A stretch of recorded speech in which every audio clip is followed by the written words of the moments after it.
Vishnu sir ಅವರು ಹೊಡೆದಾಕಿರೋದು ಈಗ ಗಮನಕ್ಕೆ ಬಂತು, ನನಗೆ ಗೊತ್ತಿರಲ್ಲ ಆಕ್ಚುಲಿ. ಇದ್ರ ಬಗ್ಗೆ ಜಾಸ್ತಿ ಹೇಳಕ್ ಹೋಗಲ್ಲ.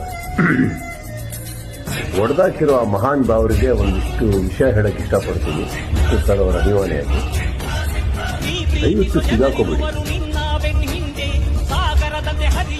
ಯಾಕಂದ್ರೆ ಸಿಗಾಕೊಂಡ್ರೆ ನೀವು ಯಾರು ಹೊಡೆದಿರೋದು ಯಾರು ಅಂತ ಗೊತ್ತಾದ್ರೆ, ಅಷ್ಟು ಜನ ಅಭಿಮಾನಿಗಳನ್ನ ಸಂಪಾದಿಸಿದಾರಲ್ಲ ಅವರು, ಅದಕ್ಕಿಂತ ಹೀನಾಯವಾಗಿ ನಿಮ್ಮನ್ನು ಹೊಡೆದಾಕ್ತಾರೆ.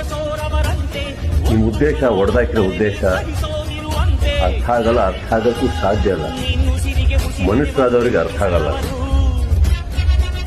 ಸೊ ಎಲ್ಲೇ ಕೂತಿದ್ರು ದಯವಿಟ್ಟು ಸಿಗಾಕೊಂಡಿರೋ ಹಾಗೆ ನೋಡಿ.